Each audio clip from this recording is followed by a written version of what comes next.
तो इस संधि के परिणाम क्या थे?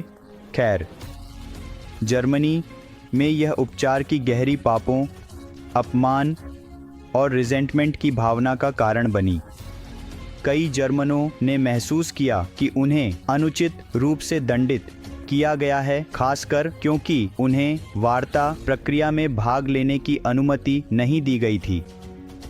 इस पुनर्वास स्टार ने चरमपंथी व राजनीतिक आंदोलन के लिए उपजाऊ भूमि तैयार की। इनमें से एक नाजी पार्टी थी जिसका नेतृत्व एडोल्फ हिटलर ने किया।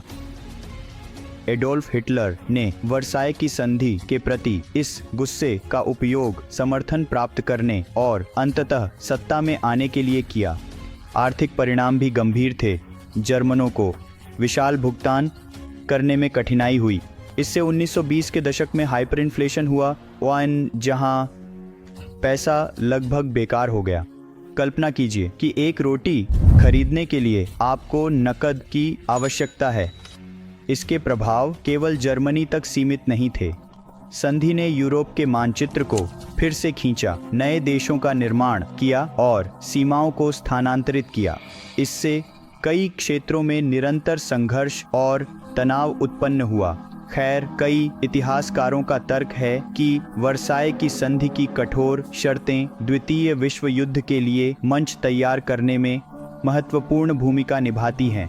यह ध्यान रखना महत्वपूर्ण है कि सभी लोग संधि के प्रभाव पर सहमत नहीं हैं। कुछ का तर्क है कि यह इतनी कठोर नहीं थी कि जर्मनी को अपनी सैन्य शक्ति को पुनर्निर्माण से रोक सके।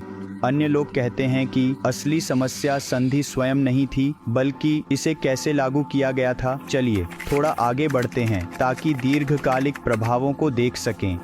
द्वितीय विश्व युद्ध के बाद विश्व नेताओं ने वर्साय की संधि की गलतियों से सीखने का प्रयास किया। 1945 के बाद पराजित जर्मनी के साथ व्यवहार काफी अलग था।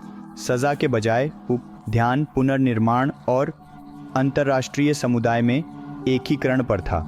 इस दृष्टिकोण ने यूरोपीय संघ के गठन की ओर अग्रसर किया। तो हम इन सभी से क्या सीख सकते हैं?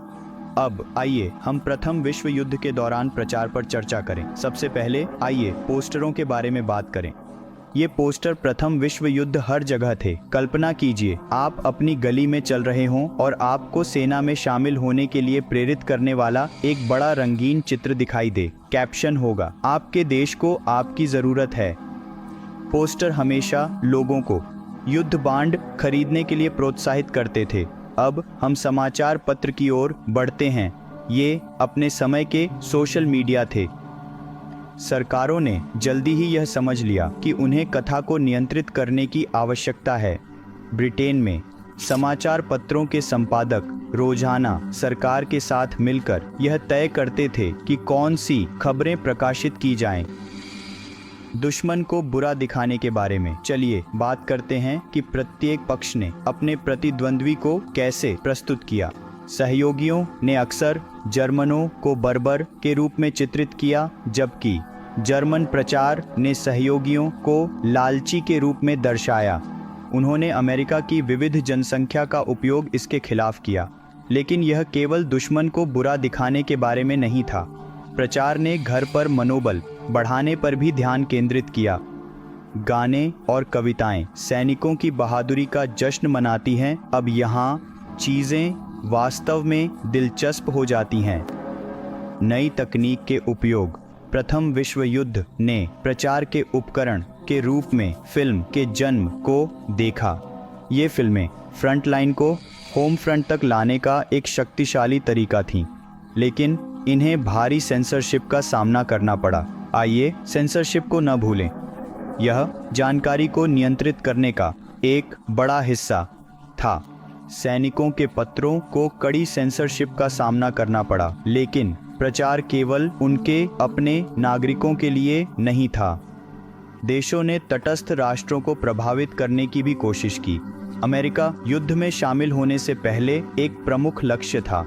ब्रिटेन इस मामले में प्रभावी था। सांस्कृतिक संबंधों और साझा भाषा का लाभ उठाते हुए अब चलिए कुछ विशेष अभियानों के बारे में बात करते हैं। ब्रिटेन में एक प्रसिद्ध डैडी आपने महान युद्ध में क्या किया का पोस्टर था, जिसमें एक भविष्य के दृश्य को दिखाया गया है, जिसमें एक आदमी को अपने बच्चों द्वारा उसके युद्ध योगदान के बारे में सवाल पूछे जा रहे हैं।